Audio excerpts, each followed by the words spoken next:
Okay, session two is about respondent errors. So, besides field workers, so interviewers or people administering a survey, respondents can actually also mess up your data.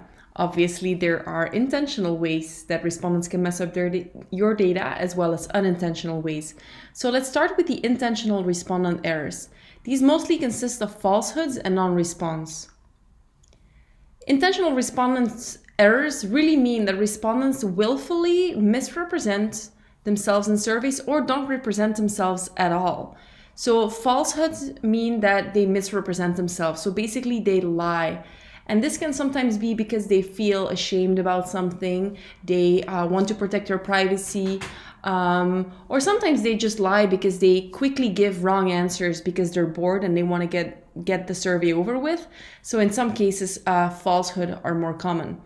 Now, not representing yourself in a survey is a type of intentional respondent error too. A respondent can choose to not respond, and this is considered an error because it compromises the quality of your data. So there's different types of non-response errors. First of all, refusals, which means a respondent refuses to participate in the research.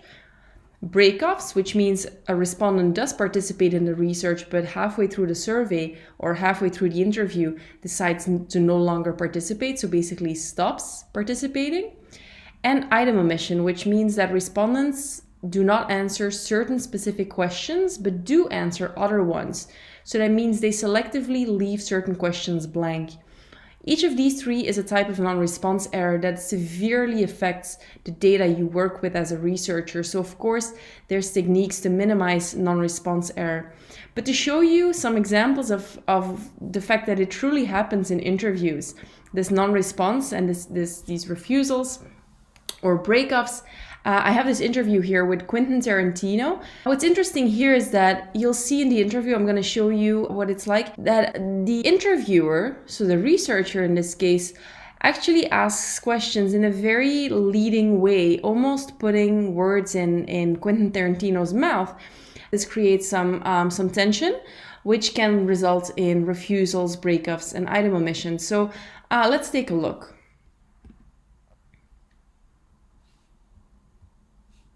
Congratulations on the movie. Why did you want to make a movie with slavery as a theme? Did that just come with making a Western in that period?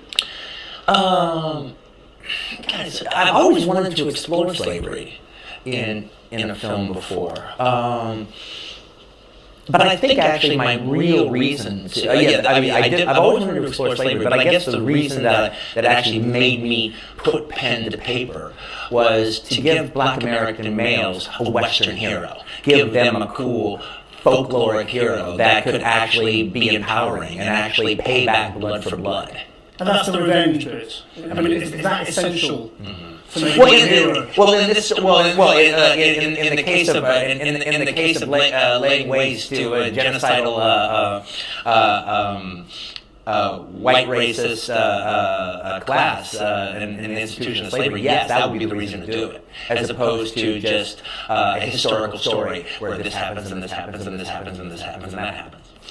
So you can't be surprised by the controversy that's come along with it. Well, you can't. I don't think you can actually make a movie about slavery in America that it's not going to be controversial. Are you very disappointed by some of the reactions, slightly? Oh, I couldn't be happier with the reaction to this movie. It's been fantastic. It's good publicity, I suppose. Well, no. It's creating a nice debate. Even the people who don't like the film, all right, are actually I am responsible for people talking about slavery in America in a way that they have not in 30 years. But you must care very deeply that this doesn't become, a film that stands out from the rest of your body of work as one that is, trashed by more people. It's not trashed by more people.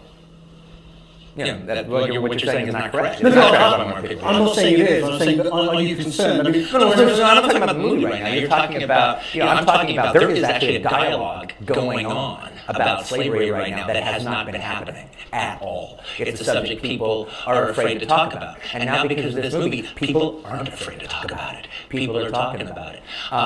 Somebody likes the movie, and they write a review on this, especially in a world right now where you actually have the internet, where actually anybody can actually now speak publicly, which was not the case before. So now somebody actually writes a review for the movie and they like it, and then you read the comment sections, and some people who don't like it attack them, and say they're saying. Somebody who doesn't like the movie writes a blog about it, and the people who like the movie hold them to task in the comment section. That's a dialogue. Let me ask you about violence. I mean, you said, everyone knows you make violent movies, you like violent movies. Why do you like making violent movies? I don't know. It's like asking Judd Apatow, why do you like making comedies? You just get a kick out of it, or you just enjoy it? Well,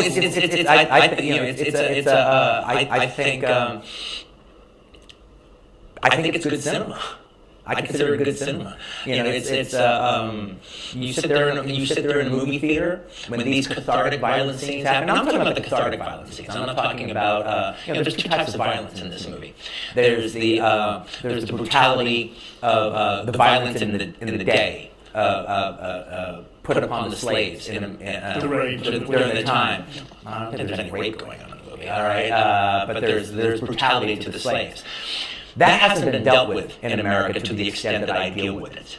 And I'm showing you that there was two Holocausts in America. This is one of them. We've dealt with the Indian Holocaust, the Holocaust of the American Indian in America. But we haven't been dealing with the Holocaustic aspects, the Auschwitzian aspects of the slave trade in America. My movie deals with that. Then there's the cathartic violence of Django paying back blood for blood. And that's why, is that why you think people like watching violent movies? People who are not violent people, or twisted people in any way, but why it's okay to go into a movie and enjoy the violence? Yeah, well, it's a movie. It's a fantasy. It's a fantasy. It's not real life. It's a fantasy. You go and you watch a kung fu movie, and one guy takes on 100 people in a restaurant. That's fun. But why are you so sure that there's no link between enjoying movie violence and enjoying real violence? I'm going to tell you why I'm so sure. Do not ask me a question like that. I'm not biting. I refuse your question. Why? Because I refuse your question. I'm not your slave and you're not my master. You can't make me dance to your tune. I'm not a monkey. I can't make you answer anything. I'm just asking you interesting questions. And I'm saying I refuse. Okay, well, no, I'm just asking you why. That's fine.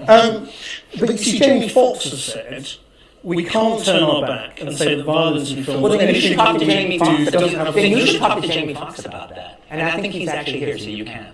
I'd love to, but I mean, it's interesting that you have a different view, and I'm just trying to explore that. And I don't want to, because I'm here to sell my movie. This is a commercial for the movie. Make no mistake. Well, you don't want to talk about anything serious. I don't want to talk about what you want to talk about. I don't want to talk about the implications of violence. The reason I don't want to talk about it is because I've said everything I have to say about it. If anyone cares what I have to say about it, they can Google me, and they can look for 20 years what I have to say about it. I haven't changed my opinion one iota.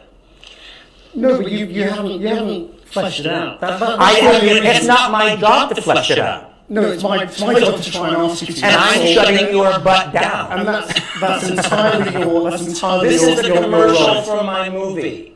No, but it's my job to try and explore some serious themes as well. I invite you to explore some serious things, but not things that I am already on the record for talking about. But violence is such a big part of all of your movies, and it's an enjoyable part of your movies for so many people, and that's why I'm talking about this, because there's a very sensitive time at the moment, and the Vice President is talking to people in the movie industry today about violence. And you know where I stand on it. Which is that there's no relationship. Yes. But you haven't said why you think there's no relationship. It's none of your damn business what I think about that. Well, it's my job to ask you why you think. And I'm saying no. And I'm shutting you down. But you have a responsibility as a filmmaker, surely, to explain a little bit. No, I don't have any responsibility to you to explain anything I don't want to. Not to me, but to your viewers, to your fans, to people who care about what it is you're doing. They know where I'm coming from. And I have explained it. And I have explained even what you're talking about. I'm just not giving it to you. Why? Because I don't want to, because I've done it already. I have explained this many times in the last 20 years. I just refuse to repeat myself over and over again because you want me to. For you and your show, and your ratings. Well, no, it's not about our ratings. No, it is. It is about you want me to say it for you. For your show, this show, right here, right now. Well, look, this is a news program, it's not a film program, so we explore serious themes. That's the difference. Exactly. But you want me to do what I've already done before, and I am refusing. Fine, that's all right. Let me also ask you, you said in a Playboy interview recently that you thought movie directors didn't get better as they get older. Are you getting better as you get older or worse? I think they're going to get better when they get old. I think I'm still in the sweet spot. Well, I hope. That's up to everyone to decide. Am I?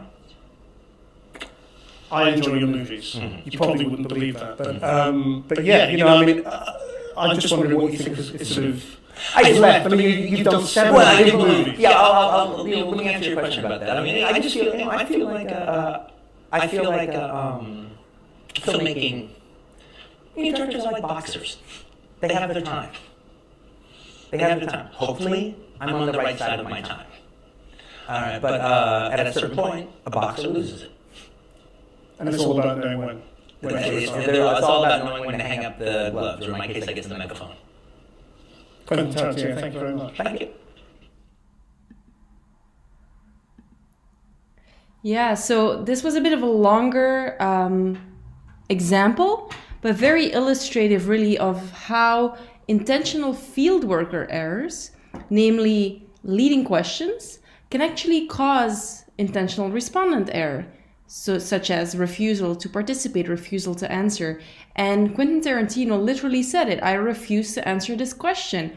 And you could see the tension was really building in this interview. So I know it was long, but I wanted to show you the whole thing because you can see how the dynamics between interviewer and respondent can change based on certain questions that get asked and the tone of voice, the demeanor, the way the questions get asked, and so on. And actually, I found another example with this very same interviewer, but a different interviewee.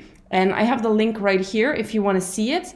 And the funny thing is, like, pretty much same thing happens, except that the interviewee just takes off much faster, just refuses to participate, breaks off the interview. So very illustrative of how these data collection errors can be related to one another, how one can actually cause another. So in terms of unintentional respondent error, there's a lot more, a lot of different things that can happen on the respondent's end that are entirely unintentional. For example, a respondent may misunderstand the question, so they may try to give a valid answer, but they just misinterpret the question. And that might also be the case that respondents guess, or that there's any form of attention loss, so they might get tired, they might get distracted, their mind might start wandering, they might get interrupted by any external factor, which can cause them to really answer differently than they would have if they would have kept their attention to the question the whole time. So let me show you one quick example here. It's an old one.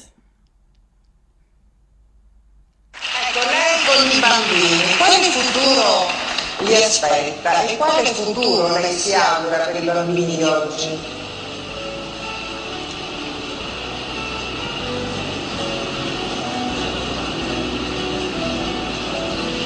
Presidente, quale futuro lei si augura per i nostri bambini?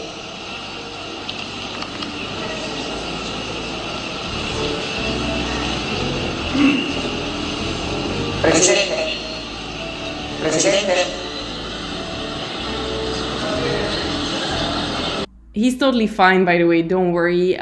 This was an interview done years ago in Italy. And it really illustrates that a respondent can get distracted, can get tired. So here's a little exercise for yourself. This helps you prepare for the exam. If I present you with a certain situation, can you identify the type of error that occurred? So for example, if a respondent says no opinion to every question that gets asked, what is this? Is this an intentional fieldworker error, an unintentional fieldworker error, an intentional respondent error, or an unintentional respondent error? So feel free to pause the video, just think for yourself for a second. I have all of the answers in the right column. First one, a respondent says no opinion to every question is of course an intentional respondent error. I'm quickly gonna go over this in the online video. If you wanna test yourself, pause the video right now and just do it on the slides, or just pause it and then just write it down your answers and then check if they are correct. So this is the moment to pause.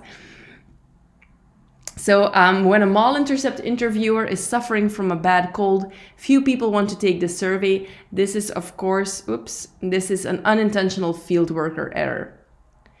If a researcher picks a respondent who is convenient to reach, but who is not selected based on the probability sample plan, this is an intentional fieldworker error, because the fieldworker in this case willfully ignores the sample plan that was determined to gather the sample, and just instead picks someone who's more convenient to reach rather than go out of his way to find a respondent who was identified based on that probability sample.